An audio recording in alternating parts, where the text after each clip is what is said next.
नमस्कार दोस्तों। मेरा नाम है चुनेश्वर कश्यप और आज हम लोग प्राकृतिक वनस्पति पढ़ने वाले हैं।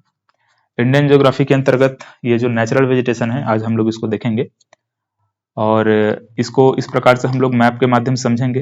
इस तरीके से मैप के थ्रू हम लोग समझेंगे और इसको जो भी डिटेल चीजें हैं उसको हम लोग यहाँ पर इस तरीके से देखेंगे। और इसके बाद एक क्लास और बनेगा जिसमें हम लोग इंडियन जो बायोस्फीयर रिजर्व है, इंडिया में जितने भी बायोस्फीयर रिजर्व है उन सबको देखेंगे। उनको हम लोग ट्रिक के माध्यम से समझेंगे, कहाँ कहाँ पे कौन कौन सा बायोस्फीयर रिजर्व है, कितना कितना उसका एरिया है और उनका गठन कब किया गया था। इन सभी चीज़ों को हम लोग ट्रिक के माध्यम से बहुत ही शानदार तरीके से समझेंगे। तो इसके बाद का जो क्लास आएगा जिसमें हम लोग बायोस्फीयर रिजर्व देखेंगे, तो उसको आपको मिस नहीं करना है। देखिए, तो सबसे पहले तो समझते हैं यहाँ पर कौन कौन सा वनस्पति पाया जाता है हमारे भारत में, इसको। अच्छा, इसका जो पीडीएफ है, और सिर्फ इसी का पीडीएफ नहीं, ये पूरे इंडियन ज्योग्राफी का ये जो पीडीएफ आपको दिखाई दे रहा है, ये कुछ इस प्रकार से, ये इस तरीके से।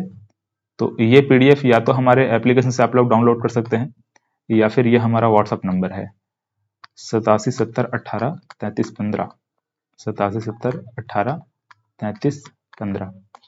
ठीक है, इस व्हाट्सअप नंबर पे आप लोग मैसेज करिए, पीडीएफ मतलब इंडियन ज्योग्राफी का पीडीएफ चाहिए बोल करके, फिर आपको शेयर कर दिया जाएगा। हालांकि ये जो पीडीएफ है वो थोड़ा सा मतलब कि मेरे द्वारा ही बनाया गया है, लेकिन जैसे कि मैं बहुत ज़्यादा मैपिंग का यूज़ किया हूँ, पिछले क्लासेस को आप देखेंगे तो उसमें बहुत ज़्यादा मैपिंग यूज़ किया गया है। मतलब जो हिमालय पर्वत है वो सब में, प्रायद्वीपीय भारत पठार वगैरह में, रिवर सिस्टम वगैरह में, तो उस टाइप का पूरा जो मैपिंग है आपको नहीं मिल पाएगा। लेकिन ये जो पीडीएफ है पूरा डिटेल नोट्स है, मेरे द्वारा ही इसको बनाया गया है, तो उसमें जितने भी चीज़ें हम लोग पढ़े हैं उसको पूरा डिटेल में लिखा गया है, तो वो पीडीएफ के थ्रू आप लोग पढ़ सकते हैं। चलिए, फिलहाल ये हमारा व्हाट्सअप नंबर है 8770183315, इस पर आप लोग व्हाट्सअप करके पीडीएफ प्राप्त कर लीजिए या फिर एप्लीकेशन में आपको मिल जाएगा। देखिए, तो सबसे पहले तो यहाँ पर जो कुछ कुछ अधिनियम है, कुछ नीति है, उसको समझ लेते हैं कब कब लाया गया था। कभी कभी यहाँ से क्वेश्चन पूछा जाता है, खास करके आपका पर्यावरण जब पढ़ेंगे, इन्वायरमेंट वगैरह मतलब जब पढ़ेंगे, जहाँ पर उससे ज्यादा क्वेश्चन बनता है, तो यही मतलब कुछ कुछ चीजें हैं जहाँ से क्वेश्चन बनता है। जैसे कि यहाँ पर 1927 में भारतीय वन अधिनियम लाया गया था, 1952 में राष्ट्रीय वन नीति लाया गया था, 1972 में वन्य जीव संरक्षण अधिनियम लाया गया था, वाइल्ड लाइफ प्रोटेक्शन एक्ट लाया गया था, 1986 में। अच्छा, यहाँ पर ध्यान देंगे, जैसे कि यहाँ पर 1952 में हम लोगों ने राष्ट्रीय वन नीति पढ़ा है ना, इसको संशोधित किया गया था 1988 में। ठीक है, तो इसको भी ध्यान में रखेंगे। तो जैसे कि आपको क्वेश्चन में ज्यादातर आपको 1988 देखने को मिलेगा। ठीक है, राष्ट्रीय वन नीति कौन सा है, तो 1988 ऐसे देखने को आपको मिलेगा। तो लाया गया था 1952 में, हमारा देश जब आजाद हो उसके 2-3 साल बाद, इस मतलब कि 3-4 साल बाद इसको लाया गया था 1952 में, और फिर इसमें संशोधन हुआ था 1988 में, इस प्रकार से।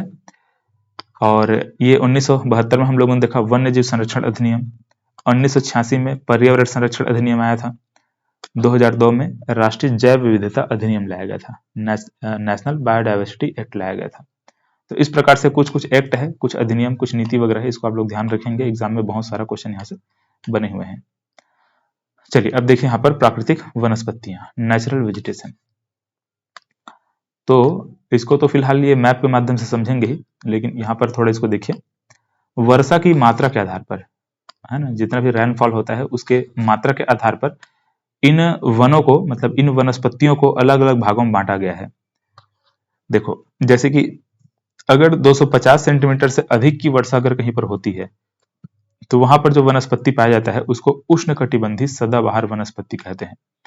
उष्णकटिबंधी सदाबहार वनस्पति कहा जाता है, मतलब कि ट्रॉपिकल वेट एवरग्रीन कहा जाता है, ट्रॉपिकल वेट एवरग्रीन। ठीक है, उष्णकटिबंधी सदाबहार वनस्पति। जैसे कि ये जो वनस्पति है उष्णकटिबंधी सदाबहार वनस्पति कहाँ पे पाया जाता है अगर पूछा जाएगा, तो यहाँ पर देखिए, ये वाला पोर्शन आपको जो दिखाई दे रहा है, कुछ ये वाला पोर्शन इस तरीके से, है ना, और इसी प्रकार से यहाँ पर आप देखेंगे इस तरीके से। तो जहां पर 250 से अधिक सेंटीमीटर की वर्षा होती है, ठीक है, 250 से अधिक की वर्षा जहां पर होती है, 250 सेंटीमीटर से अधिक की वर्षा जहां पर होती है, वहां पर ये उष्णकटिबंधी सदाबहार वन देखने को मिलता है, मतलब कि ट्रॉपिकल वेट एवरग्रीन जो फॉरेस्ट है वो देखने को मिलता है। और इस प्रकार का जो वनस्पति है ज्यादातर हमको कहाँ देखने को मिलेगा, जहां पर मतलब कि 250 सेंटीमीटर से अधिक वर्षा होती है। तो कहाँ पर अधिक वर्षा होती है, ये केरल कर्नाटक का जो तटीय क्षेत्र है, ये वाला रीजन, ये वाले क्षेत्र में अधिक वर्षा होती है। इसी प्रकार से यहाँ पर हम देखेंगे तो उत्तर पूर्वी जो पहाड़ी है उसकी ये गिरिपद वाले क्षेत्र है ना, मतलब सबसे साउथ वाला पोर्शन ये वाला देखेंगे, मतलब उत्तर पूर्व की जो पहाड़ी है उसके। इसी प्रकार से यहाँ पर मेघालय है ना, मौसिन राम, चेरापूंजी हम लोग पढ़ते हैं जहाँ पर अधिक वर्षा होती है। तो वो सभी क्षेत्र जहाँ पर 250 सेंटीमीटर से अधिक की वर्षा होती है वहां पर हमको क्या देखने को मिलेगा, उष्णकटिबंधीय सदाबहार वनस्पति है, ट्रॉपिकल वेट एवरग्रीन। ठीक है, अब इसी प्रकार से हमको ट्रॉपिकल सेमी एवरग्रीन देखने को मिलेगा, मतलब वैसे क्षेत्र जहां पर थोड़ा कम वर्षा होती है, मतलब जितना वर्षा यहाँ पर हो रही थी सदाबहार मतलब कि ट्रॉपिकल वेट एवरग्रीन में, उससे थोड़ा कम वर्षा जहां पर होती है वहां पर सेमी एवरग्रीन देखने को मिलेगा। ठीक है, तो ये वाला क्षेत्र जो आपको दिखाई दे रहा है इस प्रकार से लाइट ग्रीन कलर में इस प्रकार से, तो यहाँ पर मतलब ट्रॉपिकल सेमी एवरग्रीन हमको देखने को मिलेगा। ठीक है, ट्रॉपिकल सेमी एवरग्रीन मतलब कि अर्ध सदाबहार वन। ठीक है, ये सदाबहार वन था, यहाँ पर जो अभी हम लोगों ने देखा ये सदाबहार वन था, मतलब कि वेट एवरग्रीन था, ट्रॉपिकल वेट एवरग्रीन था। और इसके बाद ये क्या चीज है, मतलब रेड कलर में यहाँ पर जो लिखा है वो ट्रॉपिकल सेमी एवरग्रीन। ठीक है, तो दो चीज हम लोगों ने समझा। देखो ट्रॉपिकल जो सेमी एवरग्रीन है, ट्रॉपिकल सेमी एवरग्रीन ये 200 मतलब कि 200 से लेकर 250 सेंटीमीटर तक का बारिश जहां पर होता है। ठीक है, 200 से लेकर के 250 सेंटीमीटर तक की जो वर्षा जहां पर होती है उस वाले क्षेत्र में ये पाया जाता है। ठीक है, ट्रॉपिकल सेमी एवरग्रीन। ठीक है, ट्रॉपिकल सेमी एवरग्रीन जो वनस्पति है वो। अब देखो ये दोनों वनस्पति को थोड़ा ध्यान से देखना है आपको। ये दोनों वनस्पति में आपको कौन कौन से प्रमुख वृक्ष पाए जाते हैं अगर पूछा जाएगा तो बताएंगे आबनूस, महोगनी और रोजवुड। ठीक है, ये तीन वनस्पति का नाम मतलब वृक्ष वृक्ष का नाम आप लोग याद रखेंगे। इसके अलावा रबड़ वगैरह भी याद रख सकते हैं, सिनकोना, बांस, ये सबको भी याद रख सकते हैं। बाकी ये तीन बहुत इंपॉर्टेंट है। ठीक है, तीनों को अच्छे से याद रखेंगे। ठीक है, कौन कौन सा है, महोगनी, रोजवुड और आबनूस। चलिए, तो ये जो वनस्पति यहाँ पर मैं लिखा हूं ना, ये आपका ध्यान रखेंगे तो सदाबहार वन मतलब कि ट्रॉपिकल वेट एवरग्रीन में भी पाया जाता है और ट्रॉपिकल सेमी एवरग्रीन में भी पाया जाता है ना, ध्यान में रखेंगे। ये दोनों वनस्पति मतलब कि दोनों में ही लगभग ये देखने को मिलता है। ठीक है, तो ये तीन मतलब तीन वृक्ष जो मैं बताया हूँ इस तीनों को अच्छे से ध्यान में रखेंगे। ये तीनों जो है इन दोनों में पाया जाता है, खास करके वेट एवरग्रीन में ज्यादातर ये जो महोगनी है, रोजवुड है, आबनूस है, ये पाया जाता है। ठीक है, ये एग्जाम में पूछा जाता है रोजवुड कहाँ पे पाया जाता है, कौन से वनस्पति में पाया जाता है, ऐसे एग्जाम में पूछे गए हैं। चलिए, तो ये ट्रॉपिकल वेट एवरग्रीन में है और ट्रॉपिकल वेट एवरग्रीन नहीं रहेगा तो ट्रॉपिकल सेमी एवरग्रीन रहेगा। लेकिन मतलब ये एवरग्रीन तो रहेगा ही, मतलब कि सदाबहार वन जो वनस्पति होता है उसी में हमको ये रोजवुड, महोगनी, आबनूस ये सभी देखने को मिलते हैं। अब इसके बाद देखो 100 से 200 सेंटीमीटर तक की वर्षा जहां पर होती है वहां पर क्या पाया जाता है, मतलब कि उष्णकटिबंधीय आर्द्र पर्णपाती वनस्पति। ठीक है, इसको क्या बोलेंगे, उष्णकटिबंधीय आर्द्र पर्णपाती। अब देखो यहाँ पर ध्यान से आप देखेंगे, यहाँ पर हमको सदाबहार सदाबहार ऐसे दिख रहा था, जहां पर हमेशा बारिश होते रहती है वहां पर क्या दिख रहा था, सदाबहार। सदाबहार हमको मतलब कि या तो वो उष्णकटिबंधीय सदाबहार हो या फिर अर्ध सदाबहार हो, लेकिन सदाबहार वन हमको देखने को मिल रहा था, एवरग्रीन फॉरेस्ट हमको देखने को मिल रहा था। लेकिन अब वैसे क्षेत्र जहां पर 100 से लेकर के 200 सेंटीमीटर की वर्षा होती है। ठीक है, मतलब कि जब मानसून आता है तभी वर्षा होती है, ऐसे हम कह सकते हैं। मानसून जब आता है तभी वर्षा होती है और बाकी मानसून जब नहीं है तो उस समय वर्षा नहीं होती है। तो वैसे क्षेत्र में अगर देखा जाए तो उष्णकटिबंधीय आर्द्र पर्णपाती वनस्पति हमको देखने को मिलता है। अच्छा, यहाँ पर एक चीज ध्यान रखेंगे हम लोग, उष्णकटिबंधीय हर जगह आपको देखने को मिलेगा। जैसे यहाँ पर उष्णकटिबंधीय सदाबहार वनस्पति है, उष्णकटिबंधीय अर्ध सदाबहार वनस्पति है, उष्णकटिबंधीय आर्द्र पर्णपाती वनस्पति है, वैसे यहाँ पर उष्णकटिबंधीय पर्णपाती वनस्पति, मतलब हर जगह हमको उष्णकटिबंधीय देखने को मिलता है। ये ऐसा क्यों, उष्णकटिबंधीय का मतलब क्या होता है, जैसे कि आप पृथ्वी में इस प्रकार से जब देखेंगे तो लगभग हमको 23.5 डिग्री से लेकर के मतलब 23.5 डिग्री नॉर्थ से लेकर के 23.5 डिग्री साउथ तक ये वाला जो रीजन हमको देखने को मिलता है इसको हम उष्णकटिबंधीय ही कहते हैं। ठीक है, ट्रॉपिकल रीजन है ये। कौन सा रीजन है ये, ट्रॉपिकल रीजन। ठीक है, इसके बाद ऊपर जब जाएंगे तो ऐसे हमको थोड़ा दूर में सब ट्रॉपिकल रीजन देखने को मिलता है, फिर और ऊपर जाएंगे तो हमको टेम्परेट रीजन देखने को मिलता है। ठीक, इस प्रकार से टेम्परेट है ऐसे, फिर और ऊपर चले जाएंगे तो हमको पोलर रीजन देखने को मिलता है।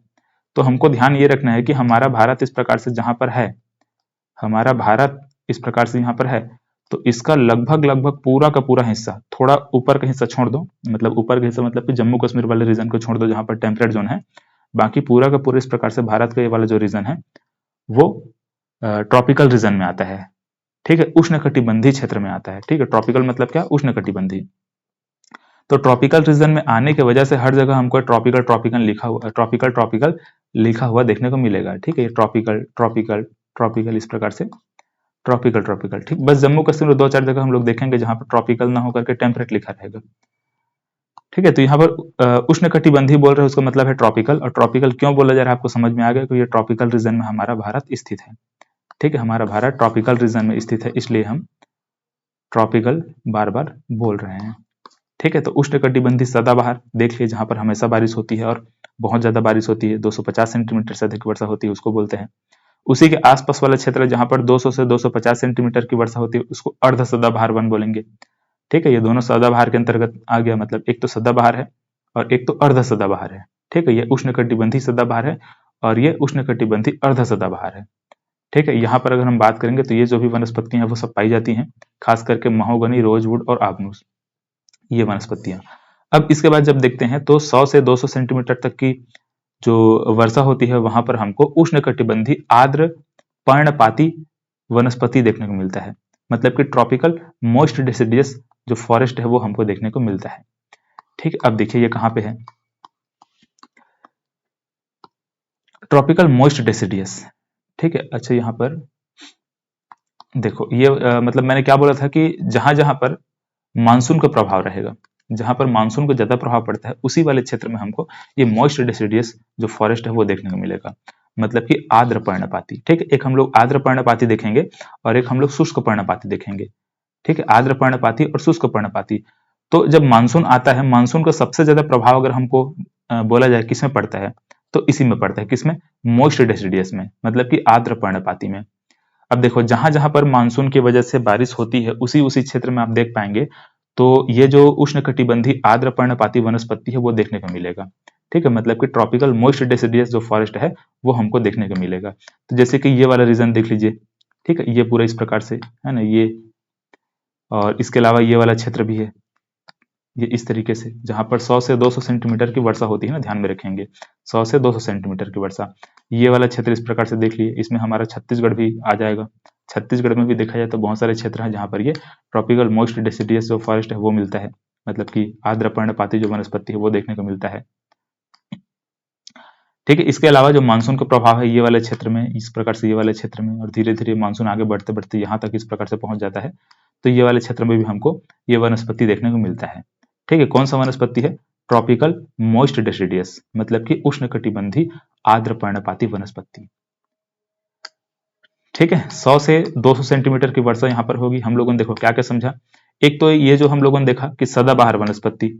ठीक है, ये जो सदाबहार वनस्पति हम लोगों ने पढ़ा, इसमें 250 सेंटीमीटर से अधिक की वर्षा होती है। ठीक है, इसके बाद हम लोगों ने अर्ध सदाबहार वन देखा, इसमें लगभग 200 से लेकर के 250 सेंटीमीटर की वर्षा होती है। इसके बाद हम लोगों ने ये जो देखा उष्णकटिबंधीय आर्द्र पर्णपाती, तो इसमें लगभग 100 से 200 सेंटीमीटर की वर्षा होती है। 100 से 200 सेंटीमीटर की वर्षा यहाँ पर होती है। ठीक है, तो 3 वनस्पति हम लोगों ने अभी तक देखा है।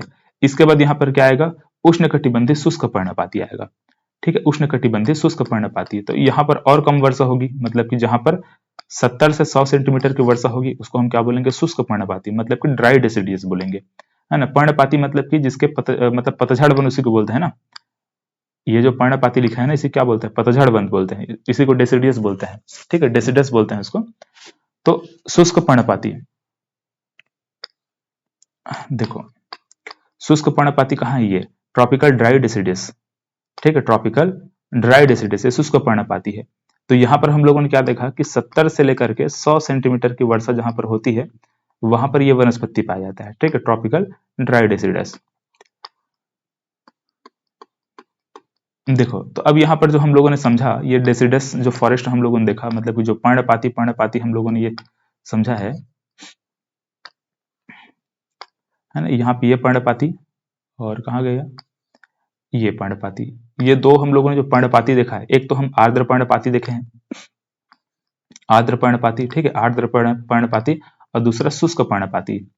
ठीक है, मतलब कि एक तो मॉइस्ट डेसिडियस है और दूसरा है ड्राई डेसिडियस। ठीक है, ये मतलब कि मॉइस्ट डेसिडियस और ड्राई डेसिडियस, दो प्रकार के फॉरेस्ट हम लोगों ने यहाँ पर इन दोनों में देखा है। तो इसमें आप ध्यान से देखेंगे तो कौन कौन से जो वृक्ष है वो पाए जाते हैं। ठीक है, तो देखो यहाँ पर साल, सागौन, है ना, सागवान या फिर सागौन, चंदन, ये जो वनस्पति है मतलब ये जो वृक्ष है वो मॉइस्ट डेसिडियस में पाया जाता है। ठीक है, साल, सागौन, टीक, चंदन, सहतूत, ये सभी किसमें पाया जाता है, तो मॉइस्ट डेसिडियस जो फॉरेस्ट होता है उसमें हमको देखने को मिलता है। इसी प्रकार से हम लोगों ने ये जो ड्राई डेसिडियस देखा है, ड्राई डेसिडियस में क्या क्या मिलेगा, तेंदू, बेल, खैर, पलास, है ना, ये जो भी वनस्पति है वो सब ड्राई डेसिडियस में मिलेगा। अच्छा, ये जो डेसिडस का मतलब आपको समझ में आ रहा होगा ना, पर्णपाती पतझड़ वन, मतलब कि जिसमें क्या होता है, एक समय ऐसा होता है जिसमें क्या होता है कि उसके जो पत्ते होते हैं वो झड़ जाते हैं। ठीक है, फिर मानसून आता है तो फिर उसमें नए पत्ते लगते हैं, फिर मानसून मतलब कि फिर उसके पत्ते झड़ जाते हैं, तो इस टाइप के होता है। तो देखो हम लोगों ने 4 प्रकार की वनस्पति को यहाँ पर समझा। तो इसमें देखो एक तो आपको एक चीज ध्यान में रखना है कि ये जो उष्णकटिबंधीय आर्द्र पर्णपाती हम लोगों ने देखा है, उष्णकटिबंधीय आर्द्र पर्णपाती मतलब कि मोस्ट डेसिडियस जो फॉरेस्ट हम लोगों ने देखा है वो हमारे भारत के सबसे अधिक क्षेत्र में फैला हुआ है। ठीक है, सबसे अधिक क्षेत्र में कौन सा वनस्पति फैला हुआ है पूछा जाएगा तो आर्द्र पर्णपाती वनस्पति फैला हुआ है। उसके बाद अगर हम बात करेंगे तो ये जो शुष्क पर्णपाती वो फैला हुआ है, मतलब कि ड्राई डेसिडस फॉरेस्ट फैला हुआ है। यहाँ पर मतलब कहीं कहीं पे ऐसा लिखा रहता है कि जो भारत है उसमें पर्णपाती वन सबसे अधिक पाया जाता है, मतलब कि डेसिडस फॉरेस्ट सबसे अधिक पाया जाता है ऐसे बोला जाता है। तो या तो वैसा भी कह सकते हो या फिर ये भी कह सकते हैं कि जो मोस्ट डेसिडस जो फॉरेस्ट है वो सबसे अधिक पाया जाता है, ऐसे कह सकते हैं। ठीक है, दोनों तरीके से आप बोल सकते हैं। तो देखो यहां तक हम लोगों ने 4 प्रकार की वनस्पति के बारे में बात किया है। तो 70 से 100 सेंटीमीटर की वर्षा जहां पर होती थी वहां पर शुष्क पर्णपाती मतलब कि ड्राई डेसिडस फॉरेस्ट हम लोगों ने देख लिया। अब उससे भी कम वर्षा जहां पर होती है, मतलब कि 70 से कम जहां पर वर्षा होती है उसको हम कटीली वनस्पति कहते हैं। ठीक है, कटीली वनस्पति या फिर ट्रॉपिकल थॉर्नी फॉरेस्ट उसको कहा जाता है, ट्रॉपिकल थॉर्नी फॉरेस्ट। देखो ये कटीली वनस्पति, तो जहां पर येलो कलर में आपको जितने भी रीजन दिखाई दे रहे हैं, जितने भी क्षेत्र आपको दिखाई दे रहे हैं, है ना, ये वाला पूरा इस प्रकार से, इधर का ये वाला क्षेत्र है, तो येलो कलर में आपको जितना भी दिखाई दे रहा है ना वो सभी वनस्पतियों को हम क्या कह देते हैं, कटीली वनस्पति, जो कि वृष्टि छाया क्षेत्र के अंतर्गत ज्यादातर आता है। मतलब कि रैन साइड एरिया जहां पर ज्यादा बनता है, जहां पर मानसून की वजह से बारिश लगभग न के बराबर होती है, बहुत कम बारिश जहां पर होती है, 70 सेंटीमीटर से भी कम अगर कहीं पर बारिश हो रही है तो उस क्षेत्र में जो वनस्पति पाया जाता है उसको हम थॉर्नी फॉरेस्ट कहते हैं, मतलब कि कटीली वनस्पति कहते हैं। उन वनस्पतियों में हमको कांटेदार जो वृक्ष है वो ज्यादातर देखने को मिलता है। कांटेदार वृक्ष मतलब कि जैसे कि बबूल का पेड़, ठीक है, बबूल का पेड़ हो गया, खजूर का पेड़ हो गया, इसके अलावा नीम का पेड़ भी इसी के अंतर्गत आ जाता है। तो ये जो ट्रॉपिकल थॉर्नी फॉरेस्ट है मतलब कि शुष्क कटीली वनस्पति है, शुष्क कटीली वनस्पति, या फिर आप इसको पूरा ऐसे कह सकते हैं उष्ण कटिबंधीय शुष्क कटीली वनस्पति, पूरा नाम अगर ऐसे बोलना चाहेंगे तो। लेकिन ये क्या चीज है, थॉर्नी फॉरेस्ट है, मतलब कि कटीली वनस्पति है। तो जैसे कि बबूल का पेड़ है, बबूल का पेड़ कटील मतलब कांटा रहता है ना बबूल में, तो ये किसके अंतर्गत आ रहा है, शुष्क कटीली वनस्पति। ठीक है, तो ये सभी क्षेत्र है जहां पर ये कटीली वनस्पति पाया जाता है, थॉर्नी फॉरेस्ट जहां पर पाया जाता है। ठीक है, तो देख लो ये वाला क्षेत्र है जहां पर बहुत कम बारिश होती है, ये वाला क्षेत्र है जहां पर कम बारिश होती है। ये दक्कन का पठार वाला क्षेत्र है ना, दक्कन के पठार वाले क्षेत्र में आप देखेंगे तो वेस्टर्न घाट की वजह से बहुत कम बारिश होती है। वेस्टर्न घाट पूरा मानसून को रोक लेता है ना, इसी वजह से ये जो दक्कन के पठार वाले क्षेत्र है यहाँ पर बारिश कम होती है। तो इस वाले क्षेत्र में ये जो थॉर्नी वेजिटेशन है मतलब कि कटीली वनस्पति वो ज्यादातर पाया जाता है। ठीक है, अब यहाँ पर देखेंगे ये जो हॉट डेजर्ट है वहां पर क्या मिलता है, जो मरुस्थली वाला जो क्षेत्र है, जैसे कि यहाँ पर लिखा हुआ है देखो। अब अगर ये सवाना को बाद में देखेंगे, ठीक है, सवाना फिलहाल यहाँ पर लिखा गया है, और भारत के किसी किसी क्षेत्र में इस प्रकार से छोटे छोटे जो छोटे वृक्ष या फिर जो घास टाइप के मैदान वगैरह जो हमको देखने को मिलता है, घास टाइप के या फिर जो छोटे वृक्ष टाइप के फॉरेस्ट हमको देखने को मिलते हैं, तो वहां पर सवाना वनस्पति पाया जाता है। तो इसको अभी स्किप करो, इसको देखो 50 सेंटीमीटर से भी कम अगर वर्षा कहीं पर होती है तो उसको हम मरुस्थली वनस्पति कह देते हैं। ठीक है, मरुस्थली वनस्पति, जैसे कि यहाँ पर देखो, यहाँ पर 50 सेंटीमीटर से भी कम होगी। ठीक है, 50 सेंटीमीटर से भी क्या होगी, कम की बारिश होती है। ठीक है, 50 सेंटीमीटर से भी कम की बारिश यहाँ पर हमको देखने को मिलता है। तो यहाँ पर हॉट डेजर्ट मतलब कि जो गर्म मरुस्थल वाला क्षेत्र है वहां पर हमको ये मरुस्थली वनस्पति देखने को मिलता है। यहाँ पर अगर देखेंगे तो अकासिया, नागफनी, इस टाइप के जो वन है वो देखने को मिलता है ज़्यादातर। ठीक है, खास करके नागफनी वगैरह जानते होंगे, रेगिस्तान में हमको नागफनी का जो पौधा है वो देखने को मिलता है, अकासिया है, नागफनी है। तो ये सभी किसमें देखने को मिलता है, ये जो हॉट डेजर्ट है या फिर जो मरुस्थली वाला जो क्षेत्र है, गर्म मरुस्थल वाला क्षेत्र है, वहां पर ये देखने को मिलता है। ठीक है, चलो तो यहाँ तक आपको ये समझ में आ गया होगा। अब देखो इसके बाद दो तीन चीजें और, जैसे कि एक तो होता है शंकुधारी वन। ठीक है, शंकुधारी वन होता है, मतलब कि ये सब ट्रॉपिकल कैनिफेरस इसके मतलब इसको कहा जाता है शंकुधारी वन, जो कि इस प्रकार से हमको ये वाले क्षेत्र में उत्तर पूर्वी जो पहाड़ियां हैं ना, अरुणाचल प्रदेश वाला जो क्षेत्र है, खास करके अरुणाचल प्रदेश वाले क्षेत्र में कहीं कहीं पे हमको शंकुधारी वन देखने को मिलता है, जैसे कि क्रिसमस ट्री वगैरह होता है ना, ऐसे आप लोग जानते होंगे, ऐसे टाइप का जो पेड़ होता है। तो ऐसे टाइप के जो शंकुधारी जो वन होते हैं, है ना, ये ठीक से नहीं बन पाया, हालांकि आप लोग अपने हिसाब से बना लीजिएगा। ऐसा टाइप का होता है थोड़ा सा, ऐसा टाइप का जो वृक्ष होता है शंकुधारी। तो ये जो वृक्ष है ना, ये हमको ये वाले क्षेत्र में, मतलब जो अरुणाचल प्रदेश वाला कुछ क्षेत्र है जहां पर हमको शंकुधारी वन देखने को मिलता है, तो सब ट्रॉपिकल कैनिफेरस के नाम से उसको जाना जाता है, शंकुधारी वन कहते हैं। इसके अलावा जैसे हिमालय वाले क्षेत्र में चले जाएंगे तो हिमालय वाले क्षेत्र में देखो क्या मिलता है, एक ध्यान में रखेंगे, हिमालयी वनस्पति देखने को मिलता है, हिमालयन मॉइस्ट टेम्परेट जो फॉरेस्ट है वो देखने को मिलता है। मैंने बोला था ना कि हिमालय का कुछ क्षेत्र है जो कि टेम्परेट जोन के अंतर्गत आता है ना, ऊपर की वाला क्षेत्र कुछ टेम्परेट जोन के अंतर्गत चला जाता है। तो इसी वजह से यहाँ पर जो वनस्पति मिल रहा है वो मॉइस्ट टेम्परेट जो वनस्पति है वो देखने को मिल रहा है। मतलब कि हम ये कह सकते हैं शुष्क टेम्परेट जो वनस्पति है वो यहाँ पर नहीं, मॉइस्ट मतलब कि आर्द्र होगा, तो आर्द्र टेम्परेट वनस्पति यहाँ पर देखने को मिलता है, हम ये कहेंगे। ठीक है, इसके अलावा यहाँ पर ये मॉइस्ट टेम्परेट यहाँ पर ये है, मतलब कि ड्राई टेम्परेट, मतलब सॉरी, ड्राई टेम्परेट जो वनस्पति है वो यहाँ पर है, शीतोष्ण वनस्पति इसको कहेंगे। तो ये वाला जो क्षेत्र आपको दिखाई दे रहा है ये ड्राई टेम्परेट है, और यहाँ पर अल्पाइन वन भी पाया जाता है, ध्यान में रखेंगे, अल्पाइन वनस्पति भी यहाँ पर पाया जाता है ना। तो हिमालय वाले क्षेत्र में दो तीन चीज आप लोग याद रख लेंगे, मतलब ये दो चीज को आपको ध्यान में रखना है, और तीसरा यहाँ पर ये शंकुधारी जो वन होता है वो पाया जाता है। तो हिमालय वाले क्षेत्र को ज्यादा ऐसे डिटेल में हमको नहीं देखना है, बस आपको पता होना चाहिए कि ये वाले क्षेत्र में कौन कौन सा वन पाया जाता है। तो यहाँ पर अगर देखेंगे तो मोस्ट टेम्परेट वनस्पति पाया जाएगा, ये वाला जो ब्लू कलर में आपको दिखाई दे रहा है वो वाला क्षेत्र है। इस तरीके से जहां पर थोड़ी बहुत बारिश होती है, ठीक है, जहां पर थोड़े बहुत बारिश होती है, मतलब कि मानसून जहां तक थोड़ा बहुत पहुंच पाता है, वहां पर हम कहेंगे कि मॉइस्ट टेम्परेट जो वनस्पति है वो पाया जाता है। और जहां पर बारिश नहीं होती है, इस प्रकार से जो लद्दाख वाला क्षेत्र है जहां पर सूखा रेगिस्तान, मतलब बर्फ का रेगिस्तान टाइप का हमको देखने को मिलता है ना, बर्फ से ढका हो पूरा कोल्ड डेजर्ट जिसको हम कहते हैं। तो ये वाला क्षेत्र है जहां पर बहुत कम बारिश होती है, लगभग न के बराबर, वैसे क्षेत्र में हमको ड्राई टेम्परेट और अल्पाइन वनस्पति देखने को मिलता है।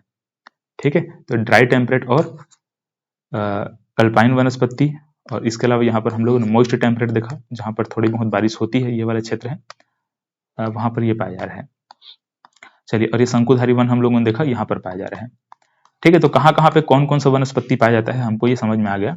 देखो हम लोगों ने क्या समझा कि जहां पर सबसे अधिक बारिश होती है, मतलब वर्ष भर बारिश जहां पर होते रहती है, बहुत ज्यादा बारिश जहां पर होती है, 250 सेंटीमीटर से भी अधिक बारिश जहां पर होती है, उसको हम सदाबहार वनस्पति कहते हैं, मतलब कि वेट एवरग्रीन फॉरेस्ट कहेंगे, जो कि ये वाला क्षेत्र है इस प्रकार से, और मेघालय वाला क्षेत्र है, कुछ अरुणाचल प्रदेश वाला क्षेत्र है, उत्तर पूर्व की पहाड़ी वाला क्षेत्र। तो ये उष्णकटिबंधीय सदाबहार वन। इसके बाद हम लोगों ने दूसरे नंबर पे क्या देखा कि 200 से 250 सेंटीमीटर की वर्षा जहां पर होती है, जहां पर सेमी एवरग्रीन फॉरेस्ट पाया जाता है, मतलब कि अर्ध सदाबहार वन पाया जाता है, वो भी इसी के आसपास ये वाला क्षेत्र रहेगा। जहां पर वेट एवरग्रीन पाया जा रहा था, वहीं पर सेमी एवरग्रीन जो फॉरेस्ट है वो देखने को मिलेगा उसी के आसपास में। इसके बाद हम लोगों ने देखा उष्णकटिबंधीय आर्द्र पर्णपाती मोस्ट डेसिडियस, मतलब अब यहाँ पर पतझड़ वन के बारे में बात कर रहे हैं ना, तो जो मोस्ट डेसिडियस है, जो आर्द्र पर्णपाती है, वो इस प्रकार से जहां जहां पर मानसून का प्रभाव ज्यादा पड़ता है वहां पर देखने को मिलता है। एग्जाम में पूछा जाता है ना, किस वनस्पति में मानसून का प्रभाव ज्यादा ज्यादा हमको दिखाई देने को मिलता है, ऐसे एग्जाम में पूछा जाता है, तो क्या बोलेंगे, मोस्ट डेसिडियस आर्द्र पर्णपाती। ठीक है, देख लो जहां जहां पर ये मानसून को ज्यादा प्रभाव पड़ता है उसी वाले क्षेत्र में इस प्रकार से आपको ग्रीन ग्रीन दिखाई दे रहा होगा। ठीक है, तो ये मोस्ट डेसिडियस है। अब उसके बाद मानसून का प्रभाव जहां पर कम है वहां पर ड्राई डेसिडियस देखने को मिलता है, शुष्क पर्णपाती वन देखने को मिलता है, 70 से 100 सेंटीमीटर की यहाँ पर बारिश होती है। अब जहां पर बिल्कुल भी मानसून, मतलब थोड़ा मानसून नहीं पहुंच पाता, वृष्टि छाया क्षेत्र बन जाता है ना, वृष्टि छाया क्षेत्र मतलब कि आपका रेन शेड एरिया जहां पर बन जाता है, तो वहां पर थॉर्नी वेजिटेशन हमको देखने को मिलता है, कटीली वनस्पति देखने को मिलती है। इस प्रकार से येलो कलर में जो दिखाई दे रहा है ये वाला रीजन है ना, इस प्रकार से इधर से ये और इधर से ये सभी, ठीक है। और इसके बाद हम लोगों ने क्या देखा, इसके बाद ये हॉट डेजर्ट हम लोगों ने देखा, मतलब कि मरुस्थली वन देखा इस प्रकार से, जहां पर अकासिया नागफनी पाया जाता है। और इसके बाद हिमालय में पाए जाने वाली जो भी वनस्पति उसको हम लोगों ने बात किया। एक तो ये अरुणाचल प्रदेश वाले क्षेत्र में हमको शंकुधारी वन देखने को मिलता है, इस प्रकार शंकु वाले वन देखने को मिलेंगे। हिमालय वाले क्षेत्र में एक तो यहाँ पर dry temperate zone dry temperate जो वनस्पति वो देखने को मिलेगा, अल्पाइन वनस्पति देखने को मिलेगा, और मॉइस्ट टेम्परेट जोन भी यहाँ पर देखने को मिलेगा। इस प्रकार जहाँ पर थोड़ी बहुत बारिश होती है वहाँ पर मॉइस्ट टेम्परेट जोन है, और जहाँ पर बारिश लगभग नहीं होती है वहाँ पर हमको ड्राई टेम्परेट वनस्पति देखने को मिलता है। और इसी वाले क्षेत्र में हमको अल्पाइन वनस्पति भी देखने को मिलता है, ठीक है। देखो ये दोनों जो है ना, ड्राई टेम्परेट और यहाँ पर अल्पाइन और सब अल्पाइन जो वनस्पति है ये वाले क्षेत्र में इस प्रकार से ब्लू कलर में आपको दिखाई दे रहा है, यहाँ पर पाया जाता है, ठीक है। तो इस तरीके से ये हुआ। अब देखो यहाँ पर अगर आपसे पूछा जाएगा कि हमारे भारत में सबसे अधिक कौन सा वन पाया जाता है, मतलब कि कौन सा वनस्पति है जो कि सबसे अधिक क्षेत्र को कवर करता है, भारत का जो एरिया है उसको सबसे ज्यादा कवर करता है, तो आप कहेंगे कि उष्णकटिबंधीय आर्द्र पर्णपाती, ठीक है। जहां पर मानसून का ज्यादा प्रभाव पड़ता है वही वनस्पति है ये आर्द्र पर्णपाती, ठीक है। मतलब कि मोस्ट डेसिडियस यहाँ पर लार्जेस्ट एरिया में फैला हुआ है, ठीक है। या फिर आप ऐसे कह सकते हैं कि जो डेसिडियस फॉरेस्ट है, जो पतझड़ वन है, मतलब कि जो पर्णपाती वनस्पति है वो सबसे अधिक हमारे भारत में फैला हुआ, ऐसे कह सकते हैं। क्योंकि कहीं कहीं पे आपको ये भी देखने को मिल सकता है कि जो शुष्क पर्णपाती वन है ये रहेगा, मतलब अगर ड्राई डेसिडियस नहीं रहेगा तो क्या रहेगा, सॉरी अगर मोस्ट डेसिडियस नहीं रहेगा तो क्या रहेगा, ड्राई डेसिडियस रहेगा, है ना। अगर ये नहीं रहेगा तो ये रहेगा। मतलब हम ये कह सकते हैं कि जो डेसिडियस फॉरेस्ट है, जो पर्णपाती वन है, जो पतझड़ वन है, वो हमारे भारत में अधिक मात्रा में पाया जाता है। और इन दोनों में अगर पूछा जाएगा कि आर्द्र पर्णपाती है या फिर शुष्क पर्णपाती है, ऐसे अगर पूछा जाता है तो आप कह देंगे कि आर्द्र पर्णपाती वनस्पति अधिक मात्रा में हमारे भारत में पाया जाता है, ठीक है। तो जहां पर मानसून को ज्यादा प्रभाव पड़ता है वहां पर इस प्रकार से ये देखा जाता है ना। किसी किसी बुक में ये मतलब शुष्क पर्णपाती भी दिया हुआ मतलब दिया हुआ था, लेकिन आपको ये लेकर के चलना है मोस्ट डेसिडियस को, ठीक है। लेकिन ध्यान रखना है जो पतझड़ वन है, डेसिडियस फॉरेस्ट है, वही हमारे भारत में ज्यादातर देखने को मिलता है। चलिए, तो ये हम लोगों ने क्या देखा, पहला उष्णकटिबंधीय सदाबहार वन, ठीक है, मतलब कि ट्रॉपिकल एवरग्रीन फॉरेस्ट। इसके बाद हम लोगों ने अर्ध सदाबहार वन, ट्रॉपिकल सेमी एवरग्रीन देखा। तो सदाबहार वन में हम लोगों ने क्या मतलब क्या क्या देखा है ना, यहाँ पर जो भी लिखा है एक बार आप लोग उसको पढ़ सकते हैं।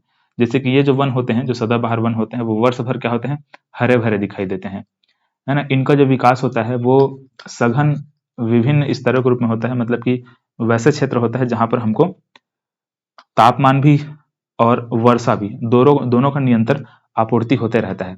जैसे कि यहाँ पर जो भूमध्य रेखा वाला क्षेत्र है, ये वाला जो क्षेत्र है ना, इक्वेटर वाला जो रीजन है मतलब पृथ्वी का, इस वाले क्षेत्र में हमको सूर्य के प्रकाश भी वर्ष भर देखने को मिलता है, और यहाँ पर हमेशा बारिश भी होते रहता है। तो जहाँ पर तापमान और वर्षा दोनों का निरंतर जो पूर्ति होते रहता है, वही वाले क्षेत्र में हमको ये जो सदाबहार वन है वो देखने को मिलता है, ठीक है, ट्रॉपिकल एवरग्रीन फॉरेस्ट, ठीक है। जैसे कि कौन कौन सा क्षेत्र है, तो ये पूर्वी घाट वाला क्षेत्र है ना, वेस्टर्न घाट वाला क्षेत्र हम लोगों ने देखा, उत्तर पूर्व की पहाड़ी वाला क्षेत्र है, अंडमान और निकोबार वाला क्षेत्र है, यहाँ पर भी हमको ये जो उष्णकटिबंधीय सदाबहार वन है वो देखने को मिलता है। अर्ध सदाबहार वन के बारे में हम लोगों ने क्या बात किया, तो ये वैसे क्षेत्र है जहाँ पर थोड़े कम बारिश होती है, मतलब कि वर्ष भर बारिश नहीं होगी लेकिन बारिश वहां पर भी होते रहती है। तो ये भी अंडमान निकोबार वाले क्षेत्र में रहेगा। सह्याद्री क्षेत्र है, मतलब कि जो वेस्टर्न घाट वाला क्षेत्र है ना, वेस्टर्न घाट का ये पूरा ये वाला क्षेत्र है, पूरा यहाँ से लेकर यहाँ तक वाला क्षेत्र है, इसको सह्याद्री कह दिया जा रहा है, ठीक है। महाराष्ट्र वाले क्षेत्र में, महाराष्ट्र कर्नाटक वाले क्षेत्र में, खास करके कर्नाटक वाले क्षेत्र में वेस्टर्न घाट को सह्याद्री कह देते हैं। तो सह्याद्री जो है, सह्याद्री वाले क्षेत्र है, अंडमान निकोबार वाले क्षेत्र है, मेघालय का पठार वाले क्षेत्र है, तो ये सभी क्षेत्र में अर्ध सदाबहार वनस्पति पाया जाता है, ठीक है। तो सदाबहार वनस्पति और अर्ध सदाबहार वनस्पति, मतलब कि एवरग्रीन फॉरेस्ट और सेमी एवरग्रीन फॉरेस्ट, ये दो चीज हम लोगों ने देखा। इसके बाद यहाँ पर शुष्क मतलब सॉरी आर्द्र पर्णपाती, मोस्ट डेसिडियस, तो जहां पर मानसून है ना, मानसून का ज्यादा प्रभाव पड़ता है, ये जो भारतीय मानसून है, भारत की मानसून है, जिसका ज्यादा प्रभाव जहां पर पड़ता है वहां पर ये मोस्ट डेसिडियस जो फॉरेस्ट है वो देखने को मिलता है। इन वनों से प्राप्त जो वृक्षों की जो लकड़ियां होती हैं उसका वाणिज्यिक बहुत महत्व होता है ना? जैसे कि हम लोगों ने जो भी क्या देखा था, साल सागौन वगैरह हम लोगों ने देखा था ना, देख लेते, साल है, सागौन है, चंदन है, ये जो भी वनस्पति होता है उसको वाणिज्यिक बहुत महत्व होता है, बहुत मोटे मोटे और बहुत मजबूत लकड़ी हमको यहाँ से प्राप्त होता है ना। तो घर बनाने के लिए या फिर रेल की पटरी वगैरह जब बनाया जाता है तो वहां पर ये जो भी मतलब कि साल सागौन ये सबको जो टहनियाँ है वो सबका ज़्यादा यूज होता है। ठीक है, मतलब उसके लकड़ी का ज़्यादा यूज किया जाता है। तो इसीलिए बोला जा रहा है कि जो वाणिज्यिक महत्व है, ठीक है, इनसे प्राप्त जो लकड़ियां होती हैं इसका वाणिज्यिक महत्व बहुत ज़्यादा रहता है, ये बोला जा रहा है। फिर हम लोगों ने शुष्क पर्णपाती देखा है ना, ड्राई डिसिडियस फॉरेस्ट हम लोगों ने पढ़ा। तो भारत के बहुत बड़े क्षेत्र में पाया जाता है ना, लेकिन इसको भी ध्यान में रखेंगे, ये भी अधिक क्षेत्र में, अगर सबसे ज़्यादा पूछा जाएगा तो इसी को याद रखेंगे, है ना, मॉइस्ट डिसिडियस को। फिर याद रखेंगे यहाँ पर ड्राई डिसिडियस को। तो इसमें जो कटीली टाइप की वनस्पति होता है, जैसे कि बेल हो गया, तेंदू हो गया, है ना, खैर इस टाइप, सॉरी कटीली वनस्पति नहीं, कटीली तो यहाँ पर आएगा, है ना, इस टाइप के, मतलब कि जहाँ पर बारिश बहुत कम होती है ना, ड्राई डिसिडियस, जहाँ पर हम ये कह सकते हैं कि मानसून का प्रभाव पड़ता है लेकिन मानसून वहां तक बहुत कम पहुंच पाता है, वैसे क्षेत्र। ठीक है, तो वहां पर ये तेंदू है, बेल है, खैर है, ऐसे टाइप के वृक्ष यहाँ पर पाए जाएंगे, है ना। खैर वृक्ष से आपको पता है कि कत्था में बनाया जाता है, खैर वृक्ष से क्या बनाते हैं, कत्था बनाते हैं। ठीक है, खैर वृक्ष की लकड़ी का प्रयोग होता है कत्था बनाने के लिए, है ना। तेंदु वृक्ष के पत्ते से बीड़ी बनाई जाती है, ये आपको पता होगा, है ना। तेंदु वृक्ष से, मतलब तेंदु वृक्ष की जो पत्तियां होती हैं उससे क्या बनाते हैं, बीड़ी बनाते हैं। ठीक है, छत्तीसगढ़ में सबसे ज्यादा तेंदु वृक्ष का कलेक्शन किया जाता है ना, सबसे ज्यादा तेंदु जो है, तेंदु पत्ता है जो हमारे छत्तीसगढ़ से ही उत्पादन होता है, ऐसे कह सकते हैं। ठीक, यह वनस्पति मुख्यतः उत्तर प्रदेश के कुछ भाग, आंध्र प्रदेश, तेलंगाना, कर्नाटक, तमिलनाडु, उत्तरी भारत, इस प्रकार से बहुत सारे क्षेत्र दिया गया है जिसमें हमारा छत्तीसगढ़ भी शामिल है। ये सभी क्षेत्र में पाया जाता है। विशाल आकार के जो जानवर होते हैं, हाथी, गैंडा, शेर, चीता आदि, इन सबका निवास क्षेत्र, इसकी मतलब उन सबके निवास क्षेत्र के लिए बेहतर होता है। ठीक है, शुष्क पर्णपाती वनस्पति। इसके बाद हम लोगों ने कटीली वनस्पति के बारे में बात किया, तो ये देख लो कहाँ कहाँ पाया जाता है। ठीक है, कुछ क्षेत्र बताया गया जैसे कि हरियाणा है, राजस्थान है, गुजरात है। वैसे क्षेत्र यहाँ पर वृष्टि छाया क्षेत्र के अंतर्गत आता है, मतलब जहाँ पर जैसे कि दक्कन के पठार वाला क्षेत्र हो गया, ठीक है, वैसे वो क्षेत्र हो गए। छत्तीसगढ़ कुछ क्षेत्र शामिल हो जाता है ना। तो वैसे जो क्षेत्र होते हैं जहाँ पर ट्रॉपिकल थॉर्नी फॉरेस्ट, जहाँ पर मतलब कि कटीली वनस्पति पाई जाती है, वो वाले क्षेत्र हैं। कटीली वनस्पति के अंतर्गत जैसे कि बबूल है, खजूर है, खेजड़ी है, वैसे टाइप के। ठीक है, देख लो कहाँ कहाँ पे पाई जाती है इसको एक बार। इसके बाद मरुस्थली वनस्पति, तो जहाँ पर बहुत कम बारिश होती है, 50 सेंटीमीटर से भी कम बारिश होती है, वहां पर मरुस्थली वनस्पति पाई जाती है ना। तो ये आपको पता है कहाँ कहाँ पे पाई जाती है, राजस्थान का बहुत सारे क्षेत्र है, हरियाणा का कुछ क्षेत्र है, पंजाब वाला कुछ क्षेत्र आ जाएगा, है ना, पंजाब का बहुत कम क्षेत्र आएगा, गुजरात का कुछ क्षेत्र है, मध्य प्रदेश का कुछ क्षेत्र है। तो ये सभी क्षेत्र में मरुस्थली वनस्पति पाई जाती है, खास करके यहाँ पर राजस्थान याद रखेंगे। ठीक है, तो इनमें जो जो वृक्ष होते हैं उनकी पत्तियां प्रायतः मोटी होती हैं। ठीक है, मोटी होती हैं और मोमी होती है, जैसे मोम होता है ना, थोड़ा मतलब कि मोटा रहता है और उसको छीलने से उसका मांस टाइप का निकलता है ना, गुदा टाइप का निकलता है, इसको छत्तीसगढ़ी में बोलते हैं गुदा। तो जिसकी पत्तियां थोड़ी सी क्या होती हैं, मोटी होती हैं, मोमी होती हैं, है ना, मोटी छाल होती हैं, वैसे टाइप की वनस्पतियां हमको इसमें देखने को मिलता है। ठीक है, जैसे नागफनी का पौधा अगर आप देखे होंगे तो उसमें आप देखेंगे तो उसका जो पत्ती होता है मोटा मोटा हमको दिखाई देता है। ठीक है, जिससे इसमें क्या हो, वाष्पीकरण कम से कम हो, क्योंकि ये मरुस्थली वाले क्षेत्र में पाया जा रहा है, इसी वजह से। ठीक है, तो ये हमारा जो वेजिटेशन वाला जो टॉपिक है वो हम लोगों ने यहाँ पर कंप्लीट किया। अब अगले क्लास में हम लोग बायोस्फीयर रिजर्व का जो टॉपिक है उसको हम लोग देखेंगे।